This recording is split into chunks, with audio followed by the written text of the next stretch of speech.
Salam sejahtera dalam kasih Yesus Kristus Tuhan. Penonton sekalian dimanapun Anda berada, saat sore hari ini kita jumpa lagi dalam pelayanan doa Sion Family. Anda yang butuh pertolongan Tuhan, silahkan arahkan hati kepada Tuhan. Dan sebelumnya kita akan buka pelayanan di sore hari ini. Gloria, haleluya Yesus. Haleluya Yesus. Glory, haleluya Yesus. Isahilayahim mimma hasana wasadin ardayahi bilahim. Rahimimma sana wasadin, Engkau Tuhan Allah Bapa Surgawi di dalam Kristus Yesus Tuhan. Saat ini kami terkumpul dalam roh bersatu hati menghadap Engkau dalam tempat yang berbeda, jarak yang berbeda. Engkau Tuhan, tolong kami setiap kekasih-Mu, baik yang di dalam negeri maupun di luar negeri. Engkau Tuhan, tolong kuduskan kami dan layakkan kami untuk saat peribadatan ini, untuk saat pelayanan ini. Demikian saat ini Tuhan, dipersembahkan bagi Engkau, Roh-Mu bekerja atas setiap kami. Demikian kuduskan juga atmosfer ini dan peralatan yang ada di studio. Kuduskan di dalam nama Tuhan Yesus. Dan segala kuasa yang berbeda kami tolak dalam nama Tuhan Yesus. Demikian mohon belas kasihan dan kemurahan hati-Mu. Jamalah setiap kekasih-Mu saat ini. Dalam nama Tuhan Yesus, hamba-Mu membuka pelayanan di sore hari ini. Haleluya, amin. Kita akan mendengar pembacaan firman Tuhan. Firman Tuhan saat ini Galatia 1 ayat 6 sampai 10. Hanya satu Injil. Aku heran bahwa kamu begitu lekas berbalik daripada Dia yang oleh kasih karunia Kristus telah memanggil kamu dan mengikuti suatu Injil lain yang sebenarnya bukan Injil. Hanya ada orang yang mengacaukan kamu dan yang bermaksud untuk memutarbalikkan Injil Kristus. Tetapi sekalipun kami atau seorang malaikat dari sorga yang memberitakan kepada kamu suatu Injil yang berbeda dengan Injil yang telah kami beritakan kepadamu, terkutuklah dia. Seperti yang telah kami katakan dahulu, sekarang kukatakan sekali lagi. Jikalau ada orang yang memberitakan kepadamu suatu Injil yang berbeda dengan apa yang telah kamu terima, terkutuklah dia. Jadi bagaimana sekarang? Adakah ku cari kesukaan manusia atau kesukaan Allah?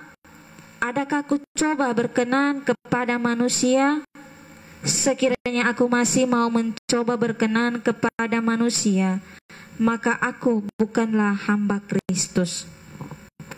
Penonton sekalian, kemarin kita sudah mendengar pembacaan firman Tuhan ini. Saya mau menggarisbawahi ini. Pada hari ini, singkat cerita, bahwa Injil yang dimaksudkan adalah Injil Yesus Kristus. Injil yang dimaksudkan adalah Injil Yesus Kristus. Dan ada Injil yang lain. Ada Injil yang lain. Ya, di antaranya yang paling menyolok adalah Injil manusia. Menurut teologi manusia, maka dia menciptakan pengajaran dan mazhab gereja yang sebenarnya sudah menyimpang dari Injil Yesus Kristus. Akibatnya, kekuatan Allah dalam Injil, karena Injil adalah kekuatan Allah. Kekuatan Allah dalam Injil tidak terlihat. Akibatnya, karena tidak ada manifestasi kuasa dan kekuatan Allah, maka itu datar, hanya retorika, teologi, dan tidak lebih dari itu. Jadi, apa bedanya dengan orang yang berpidato? Apa bedanya dengan tukang jual obat di pasar? Apa bedanya kalau Injil tidak lagi memiliki kekuatan Allah, tidak ada Roh Kristus, kuasa Tuhan tidak mencuat di situ, maka itu adalah satu Injil manusia. Di bagian yang lain akan kita bicarakan Injil yang lain. Tapi saya mau garis bawahi tentang Injil Kristus Yesus Tuhan dan juga Injil manusia. Nah, saya belajar dari John Wesley. Anda yang sakit boleh pegang dengan tangan kanan saat ini. Sambil saya bicara, pegang dengan tangan kanan bagian yang sakit di tubuh Anda. Boleh pegang dengan tangan kanan. John Wesley dan Wesley Brother, John Wesley dan saudaranya, mereka adalah orang yang memberitakan Injil Yesus Kristus. Jadi caranya seperti sekarang orang bilang kebaktian kebangunan rohani atau kebaktian penyegaran iman. Nah, beliau-beliau itu bikin di lapangan terbuka. KKR-nya itu bikin di lapangan terbuka. Dan ketika beliau muncul, zaman itu di Inggris masih pakai kuda, mereka pakai kuda. Dari atas kuda, John Wesley itu, atau mereka berdua, Wesley Brothers itu, mereka membuka kitab suci dan membacakan pasal firman Tuhan. Seutuhnya mereka baca, misalnya satu pasal. Biasanya satu pasal mereka baca. Dan di saat beliau berdua itu mulai membaca, bergantian atau mungkin salah satu di antara mereka, yang paling saya kenal adalah John Wesley, itu di saat mereka membaca Alkitab dari atas kuda, saat mereka membaca tiba-tiba terjadi sesuatu. Orang-orang yang sakit langsung sembuh saat mendengar firman itu. Orang-orang yang terikat langsung terlepas saat mendengar Wesley Brother membacakan ayat-ayat firman Tuhan dalam kitab suci, atau kita sebut Alkitab. Ketika mereka membaca bagian dalam Injil Yesus Kristus, maka saat yang sama, detik yang sama, orang-orang mengalami kesembuhan dan pelepasan. Kemudian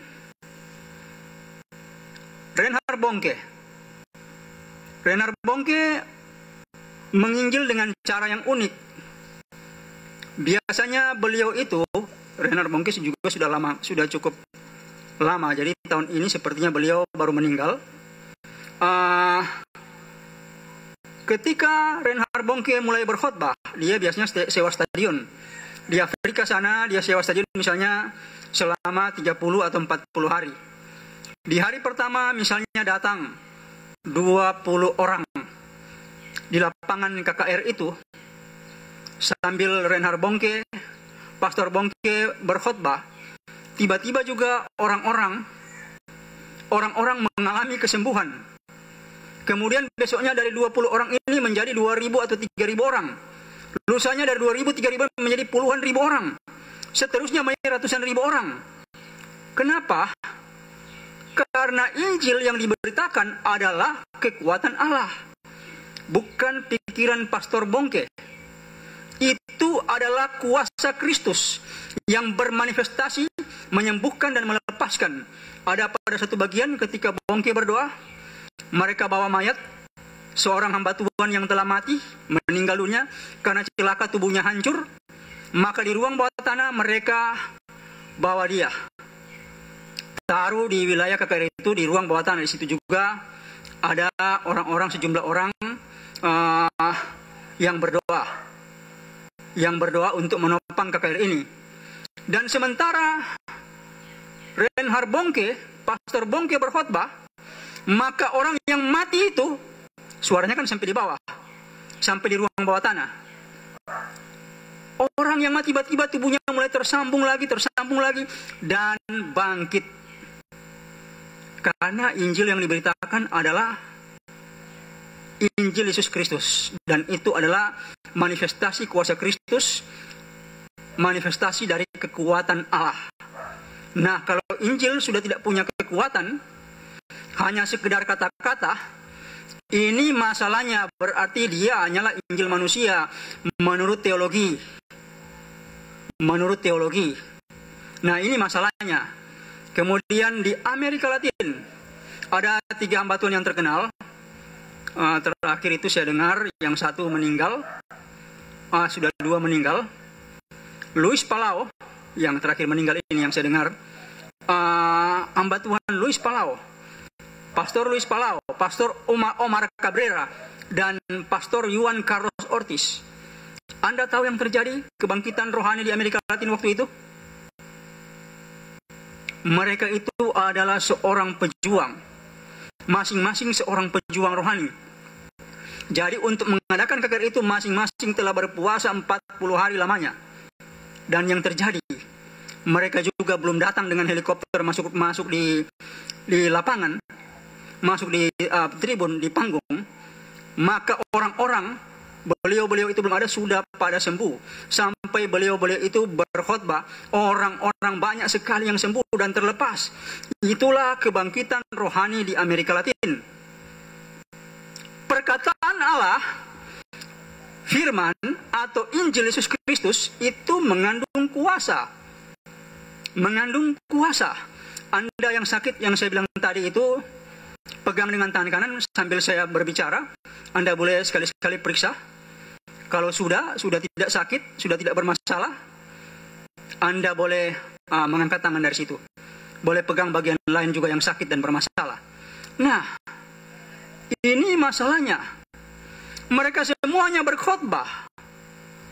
Dan khotbah-khotbah mereka itu, bahkan ada yang memberitakan Injil dengan cara membaca ayat saja, tidak berkhotbah. Karena itu adalah kekuatan Allah, maka terjadi kesembuhan dan pelepasan yang sangat banyak.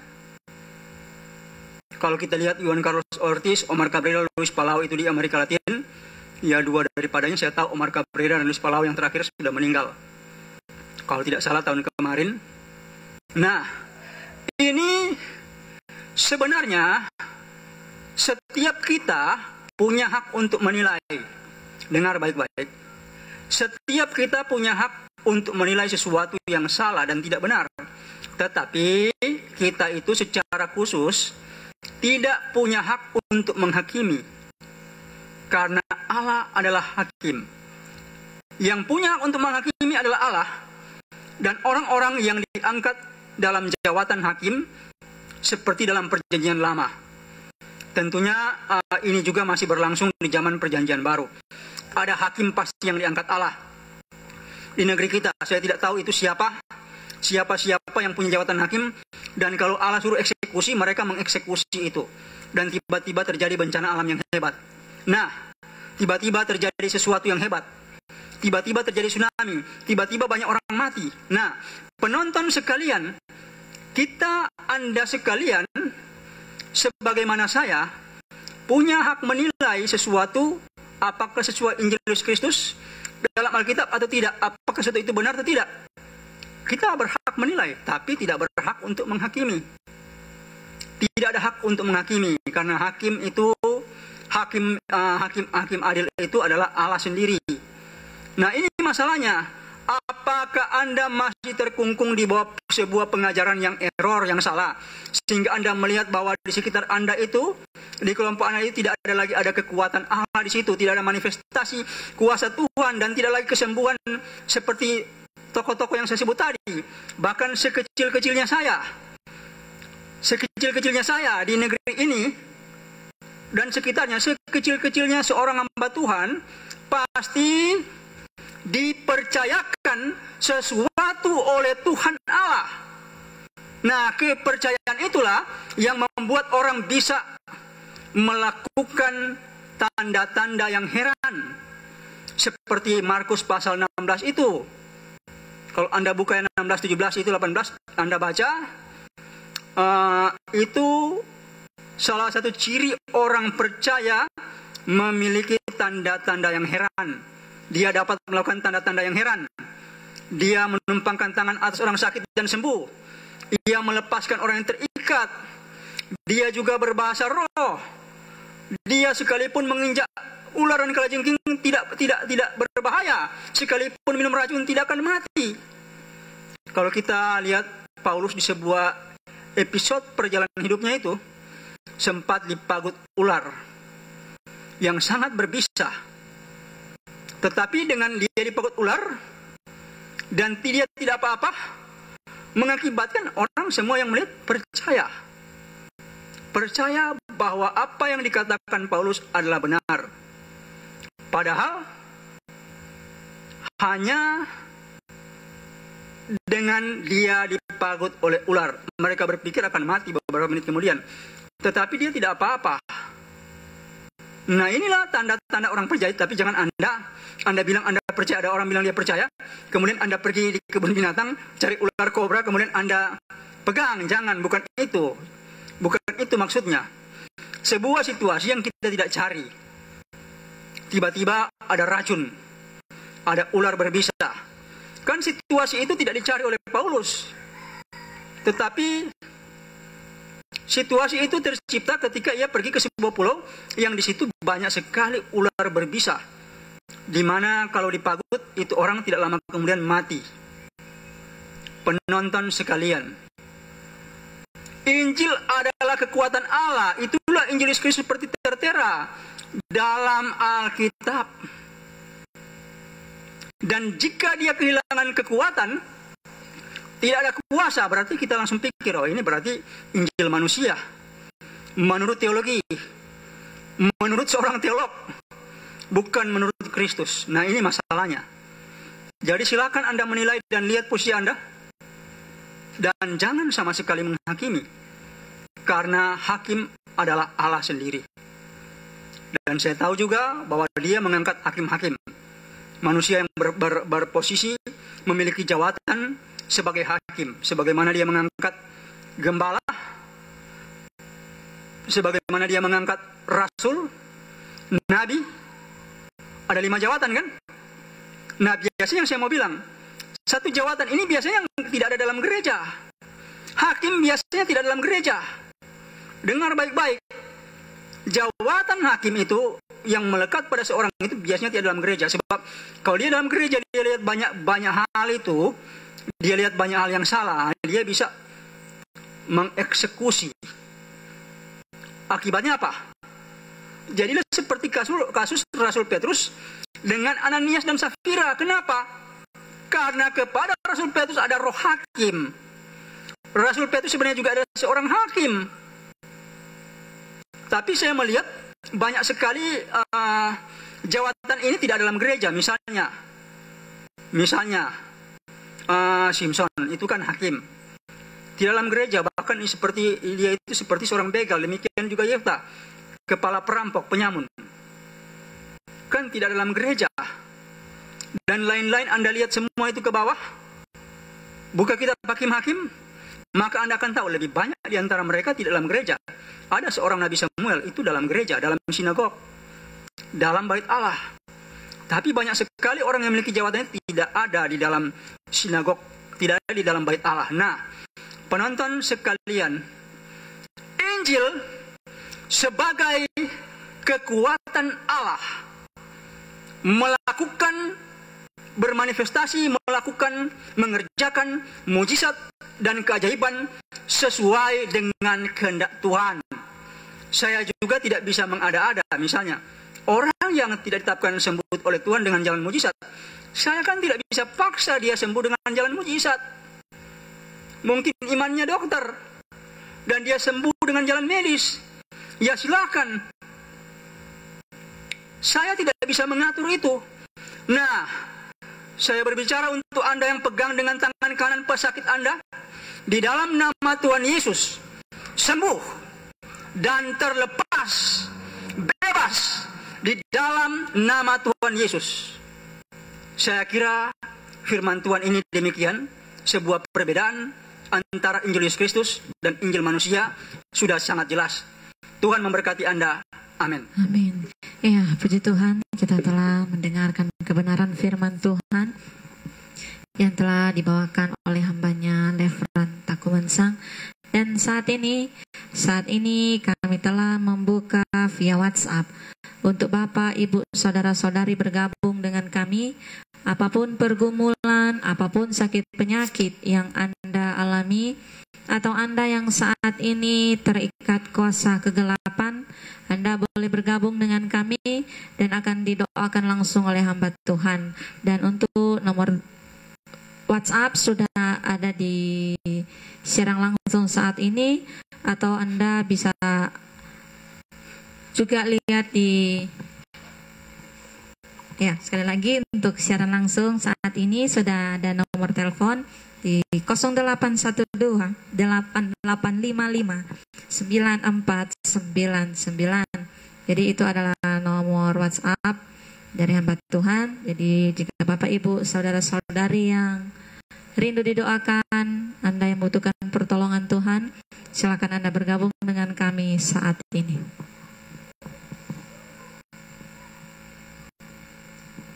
Dan bagi Bapak, Ibu, saudara-saudari yang telah mengirimkan pesan lewat Facebook dan YouTube, mohon kiranya Anda beralih ke via WhatsApp untuk didoakan langsung oleh hamba Tuhan. Jadi sekali lagi, bagi Bapak, Ibu, saudara-saudari yang telah mengirimkan pesan lewat via WhatsApp dan YouTube, mohon Anda beralih ke via WhatsApp untuk didoakan langsung oleh hamba Tuhan. Jadi kami masih menantikan Bapak, Ibu, saudara-saudari bergabung dengan kami saat ini. Ya, silakan Anda yang butuh pertolongan Tuhan, Anda yang butuh bantuan doa, silakan Anda masuk telepon di WhatsApp saat ini. Saya akan melayani Anda. Terima kasih.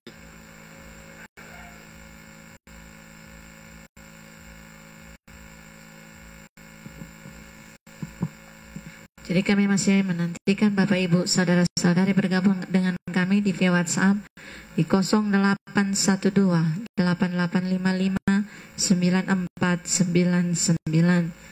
Bagi Bapak, Ibu, saudara-saudari yang rindu didoakan, apapun pergumulan dan apapun sakit penyakit yang Anda alami, Anda boleh bergabung dengan kami saat ini dan akan didoakan oleh hamba Tuhan.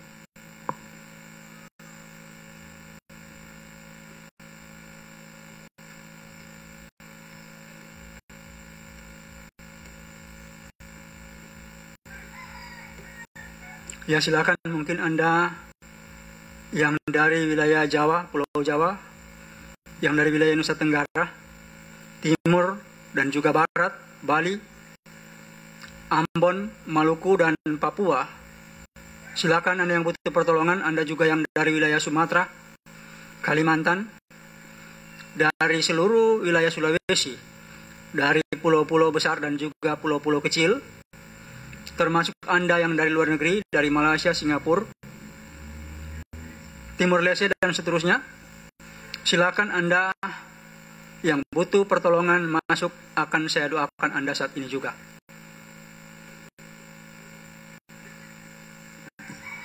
Jadi saat ini kami masih menantikan Bapak, Ibu, saudara-saudari bergabung dengan kami. Dan yang telah mengirimkan pesan lewat Facebook dan YouTube, mohon kiranya Bapak, Ibu, saudara-saudari beralih ke via WhatsApp di 0812 8855 9499.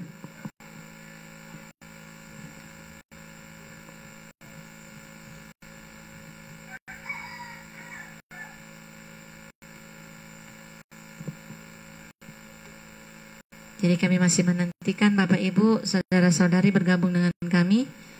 Apapun pergumulan dan apapun sakit penyakit yang Anda alami, silakan Anda bergabung dengan kami saat ini dan akan didoakan langsung oleh hamba Tuhan Levran Takomansang. Ya, silakan saya beri waktu 10 menit lagi untuk Anda yang mau menghubungi lewat WhatsApp, silakan.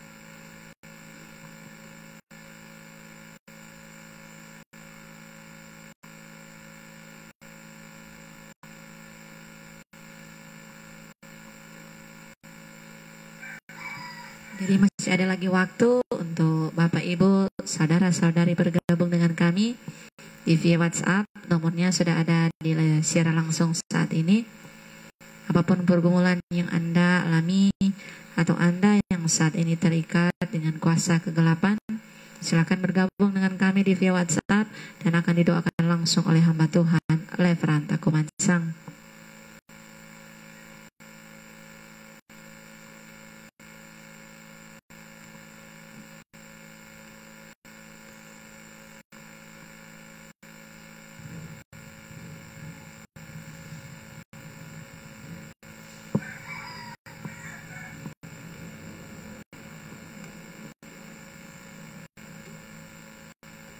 Jadi sekali lagi bagi Bapak Ibu, saudara-saudari yang telah mengirimkan pesan lewat Facebook dan YouTube, mohon kiranya Anda beralih ke via WhatsApp untuk didoakan langsung oleh hamba Tuhan Levran Takumansang.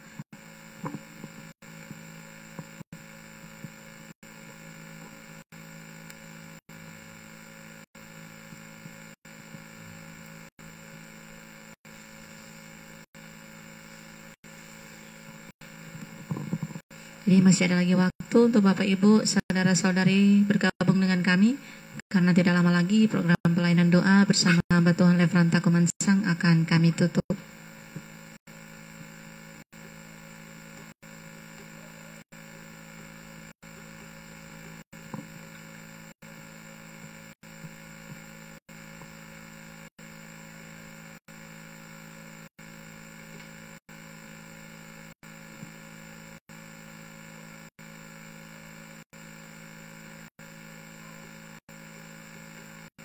Ya, jika tidak ada lagi, nanti saya akan segera tutup pelayan ini.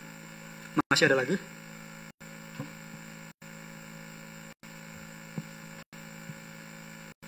Oke, Anda yang sakit, pegang dengan tangan kanan. Demikian juga yang kena serangan roh jahat, pegang dengan tangan kanan. Termasuk arahkan tangan kanan ke tempat usaha Anda yang kena juga roh jahat, yaitu kena jenis-jenis roh jahat yang menghalangi usaha pekerjaan Anda. Arahkan ke tempat pekerjaan Anda itu dengan tangan kanan. Apakah toko, apakah warung, kios, atau juga rumah makan, restoran, kantin, dan lain-lain. Termasuk usaha-usaha Anda yang di laut, di sungai, dan juga usaha Anda berhubungan dengan pabrik dan juga lain-lain.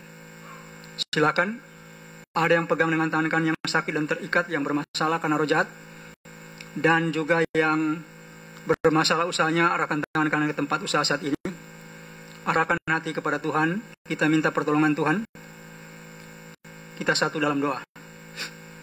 Bapa Sorgawi, dalam nama Tuhan Yesus, Engkau jamah kekasih-kekasih-Mu yang sakit, rasa sakit keluar, dan roh penyakit keluar. Di dalam nama Tuhan Yesus, roh jahat keluar, jenis santet, tenung, bahkan jenis pelet, dan segala jenis roh jahat keluar dalam nama Tuhan Yesus. Demikian keluar dalam nama Tuhan Yesus. Sekali lagi, roh sakit penyakit dan rasa sakit keluar dalam nama Tuhan Yesus. Roh jahat keluar di dalam nama Tuhan Yesus. Ya ardanaya wasailai masadaya ruahaka ya imima sana wasadin Allahu ya imima sadaya rabataka sandanaya. Di dalam nama Tuhan Yesus, sembuh dan terlepas. Di dalam nama Tuhan Yesus, sembuh dan terlepas. Di dalam nama Tuhan Yesus. Mereka yang mengarahkan tangan ke tempat usaha Engkau jamah, segala sial yang kena di tempat usaha dan usaha mereka, aku perintahkannya dalam nama Tuhan Yesus. Berkati mereka dengan kemujuran, keberuntungan, dan rezeki lebih. Dan usaha pekerjaan mereka apapun juga lancar di dalam nama Tuhan Yesus. Lancar di dalam nama Tuhan Yesus. Sekali lagi, segala kendala yang disebabkan roh jahat dan kuasa-kuasa jahat, termasuk orang-orang yang berniat jahat, orang-orang sakti dari dunia ini yang menggerakkan kuasa-kuasa jahat, aku perintahkan di dalam nama Tuhan Yesus. Di dalam nama Tuhan Yesus, diberkati tempat usaha mereka, ditahirkan di dalam nama Tuhan Yesus. Rahimi malasana ya haisahi bilahim ya hilalaka sadaya wasadina ya bilahim ardahadasa. Engkau jamah dan tolong kekasih-kekasihmu ini, diberkati mereka dengan usaha pekerjaan yang berhasil, dan buat mereka mujur beruntung dan mendapat rezeki yang layak bahkan lebih. Dalam nama Tuhan Yesus hamba-Mu berdoa, di dalam nama Tuhan Yesus menutup pelayanan ini. Haleluya, amin.